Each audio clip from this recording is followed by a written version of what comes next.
O livro de Ezequiel é frequentemente subestimado na Bíblia.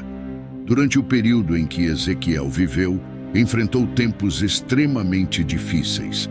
Zedequias, que era o último rei nominal de Judá, governava em Jerusalém com um exército reduzido. A cidade foi cercada novamente e o exército de Nabucodonosor acabou capturando Zedequias. Uma tragédia terrível se desenrolou diante de seus olhos, pois seus filhos foram mortos, indicando o fim da linhagem real. Em seguida, ele teve seus olhos arrancados, garantindo que sua última visão fosse a morte de seus filhos. Após essa terrível sequência de eventos, Nabucodonosor ordenou a completa destruição de Jerusalém. Ezequiel, apesar de estar a milhares de quilômetros de distância, na terra da Babilônia, foi chamado para pregar durante esse período sombrio. A música tradicional, Ten Drain Bones, tem uma melodia envolvente, mas na realidade trata do conceito de renascimento em um cenário que se assemelha a um cemitério. Ela se inspira na visão de Ezequiel sobre o Vale dos Ossos Secos, que lhe foi revelada pelo Senhor Deus. O propósito principal dessa visão era oferecer esperança, que era desesperadamente necessária para o povo escolhido, que estava enfrentando dificuldades devido às suas más ações. O Senhor permitiu que Nabucodonosor invadisse e conquistasse a terra do povo escolhido, levando-os cativos para a distante e exótica Babilônia. Essas pessoas estavam profundamente desanimadas e abatidas em um ambiente estrangeiro. A visão do Vale dos Ossos Secos concentra-se principalmente nos filhos de Israel, mas também tem relevância prática em nossas próprias vidas.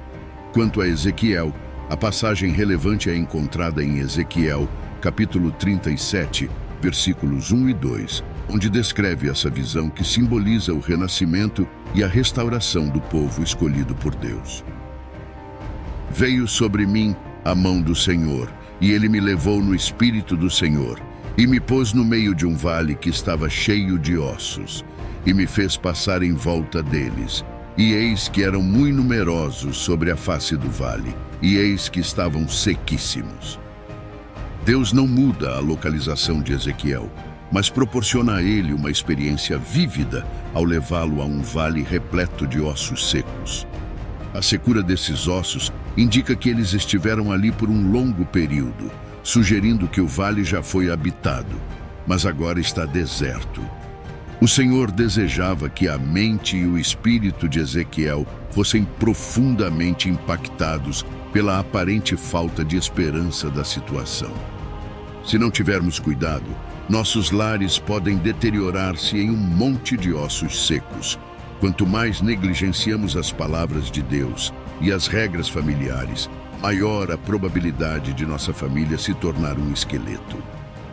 Até mesmo alguns cristãos que anteriormente seguiam o Senhor se transformaram em um monte de ossos, vivendo do que já foram, em vez do que deveriam ser. Efésios capítulo 6, versículos 1 a 4, nos diz: Filhos, obedeçam a seus pais no Senhor, pois isso é justo. Honra teu pai e tua mãe. Este é o primeiro mandamento com promessa, para que tudo te corra bem e tenhas longa vida sobre a terra. Pais, não irritem seus filhos, antes criem-nos segundo a instrução e o conselho do Senhor. Agora, observe no livro de Ezequiel, capítulo 37, versículo 3. Ele me perguntou: Filho do homem, esses ossos poderão reviver? Eu respondi: Ó soberano Senhor, tu o sabes. Ezequiel reconheceu que somente o Senhor tinha o conhecimento absoluto sobre se os ossos poderiam sustentar a vida. De acordo com Ezequiel, a situação era considerada impossível quando consideramos a importância do dia. Além disso, podemos refletir sobre o futuro e, se desejamos testemunhar um avivamento, isso dependerá inteiramente da vontade do Senhor, da mesma forma que ele fez na época de Ezequiel. No entanto, Deus é capaz de realizar o inimaginável, como é evidenciado em Lucas capítulo 18, versículo 27. O que é impossível para os homens é possível para Deus. No livro de Ezequiel, capítulo 37, versículos 4 a 8, nos diz: Disse-me ele, profetiza sobre estes ossos e dize-lhes: ossos secos, ouvi a palavra do Senhor. Assim diz o Senhor Deus a estes ossos: eis que farei entrar em vós o espírito e vivereis, e porei nervos sobre vós e farei crescer carne sobre vós, e sobre vós estenderei pele, e porei em vós o espírito e vivereis, e sabereis que eu sou o Senhor. Então profetizei como se me deu ordem, e houve um ruído enquanto eu profetizava. E eis que se fez um rebuliço, e os ossos se achegaram, cada osso ao seu osso. E olhei, e eis que vieram nervos sobre eles, e cresceu a carne, e estendeu-se a pele sobre eles por cima, mas não havia neles espírito. Ezequiel recebeu mais tarde orientações divinas para pregar aos ossos que já estavam sem vida.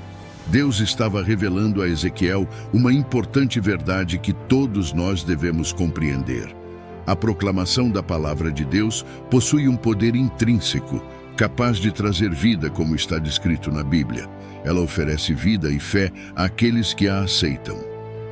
Ezequiel testemunhou um evento miraculoso, onde os ossos começaram a se unir uns aos outros, os tendões se ligaram aos ossos, e enquanto ele observava, músculos e carne começaram a crescer sobre os esqueletos. Em breve, seus corpos estavam cobertos de pele. No entanto, eles continuavam sendo um grupo de corpos sem vida, movendo-se de maneira coordenada. Observe no livro de Hebreus, capítulo 4, versículo 12, que nos diz: porque a palavra de Deus é viva e eficaz, mais afiada do que qualquer espada de dois gumes. Ela penetra até o ponto de dividir alma e espírito, juntas e medulas, e julga os pensamentos e intenções do coração. Em Romanos capítulo 10, versículo 17 nos diz: assim a fé vem pelo ouvir, e o ouvir pela palavra de Deus. Veja também em Ezequiel 37, versículo 9. Então ele me disse: profetize ao Espírito e diga-lhe: assim diz o Senhor soberano, venha, ó Espírito dos quatro ventos, e sopre sobre estes mortos para que vivam. Algumas pessoas acreditam que a obra de Deus é realizada através da organização, o que não deve ser subestimado, já que a organização é fundamental. Assim como nossos corpos são organizados, uma igreja pode ter suas estruturas e assuntos em ordem. No entanto, é crucial entender que, mesmo que a igreja tenha uma estrutura organizada, ela não passará de um corpo sem vida se não tiver o Espírito Santo. Ezequiel recebeu instruções de Deus para pregar a palavra ao fôlego e a palavra ventos, que deriva da palavra hebraica ruach, que pode significar vento, respiração ou espírito. Ezequiel estava aprendendo que tudo o que as pessoas fazem é em vão, a menos que o Espírito Santo esteja presente. A presença do sopro divino de vida é essencial em nossa existência. Da mesma forma como foi para Adão. Uma pessoa nasce do Espírito quando nasce de novo, e Deus deve infundir vida espiritual em nossos corações. Ezequiel testemunhou uma incrível demonstração de vitalidade quando o exército se levantou, como podemos ver em Gênesis capítulo 2, versículo 7, onde Deus deu vida a Adão ao soprar o fôlego de vida em suas narinas. Então, formou o Senhor Deus ao homem do pó da terra e lhe soprou nas narinas o fôlego de vida, e o homem passou a ser alma vivente. Agora observe o livro de João, capítulo 3, versículos 5 a 8, que nos diz: Jesus respondeu: digo-lhe a verdade, ninguém pode entrar no reino de Deus se não nascer da água e do Espírito. O que é nascido da carne é carne, mas o que é nascido do Espírito é Espírito. Não se surpreenda pelo fato de eu ter dito: é necessário que vocês nasçam de novo. O vento sopra onde quer, você o escuta, mas não pode dizer de onde vem nem para onde vai. Assim acontece com todos os nascidos do Espírito. Em Ezequiel capítulo 37, versículo 10 a 13 está escrito: então profetizei como ele me ordenou, e o fôlego entrou neles. Eles ganharam vida e se puseram de pé, um exército imenso. Ele me disse: Filho do homem, esses ossos são toda a nação de Israel. Eles dizem: nossos ossos estão ressecados e nossa esperança se foi, fomos exterminados. Portanto, profetize e diga-lhes: assim diz o soberano, o Senhor: ó meu povo, vou abrir os seus túmulos e os farei sair deles. Eu os trarei de volta para a terra de Israel. Então vocês, meu povo, saberão que eu sou o Senhor, quando eu abrir os seus túmulos e os fizer sair deles. A visão se tornou clara, e Deus iluminou seu significado edificante. Os israelitas estavam em um estado de desespero, tendo perdido toda a esperança. No entanto, Deus havia feito uma promessa de um avivamento nacional para eles. Embora tivessem sido encurralados e dispersos pela região, os seres humanos subestimaram o poder de Deus. Deus não apenas traria um renascimento para Israel, mas também restauraria sua antiga glória. Ele prometeu trazê-los de volta para sua terra natal. Observe em Ezequiel capítulo 37, versículo 14. E porei em vós o meu espírito, e vivereis, e vos porei na vossa terra, e sabereis que eu, o Senhor, disse isto e o fiz, diz o Senhor. Deus completou a visão para Ezequiel, pois o fiel profeta não respondeu inicialmente. Em seguida, Deus revelou o significado da visão, mostrando como ele restauraria os ossos desconexos de Israel, que haviam perdido completamente a vitalidade. Deus explicou que sua palavra e seu espírito seriam os meios pelos quais ele realizaria esse milagre. Deus instruiu Ezequiel a profetizar aos ossos, dizendo-lhes: ossos secos, ouçam a palavra do Senhor.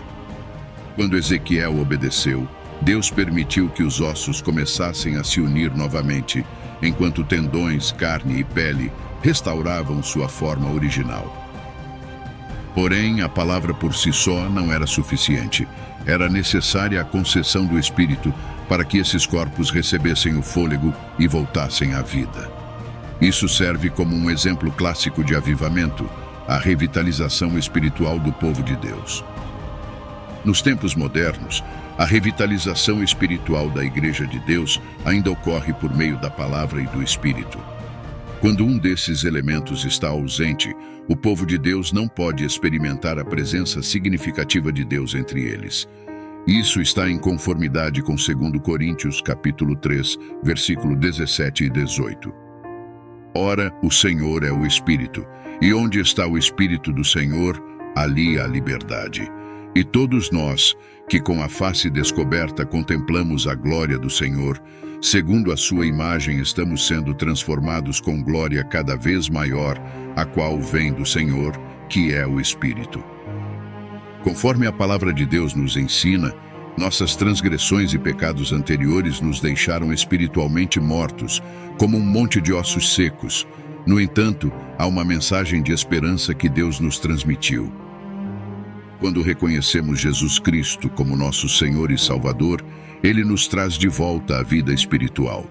Agora é o momento de compartilhar essa mensagem de esperança com aqueles que ainda estão espiritualmente mortos devido aos seus próprios pecados e transgressões. Ao espalhar a palavra e ao lembrar que dependemos do Espírito Santo para força e orientação, podemos testemunhar um renascimento espiritual em meio a uma situação que parece espiritualmente desolada, assim como descrito em Efésios capítulo 2, versículo 1. Vocês estavam mortos em suas transgressões e pecados. E agora veja o livro de Romanos capítulo 5, versículo 8. Mas Deus prova seu amor para conosco, em que Cristo morreu por nós, sendo nós ainda pecadores. E por hoje é isso. Se este vídeo ressoou com você e trouxe luz à sua jornada espiritual, não se esqueça de se inscrever no canal para mais conteúdos inspiradores como este. Obrigado por nos acompanhar e nos vemos no próximo vídeo, onde continuaremos a explorar as maravilhas da Palavra de Deus e sua relevância atemporal em nossas vidas.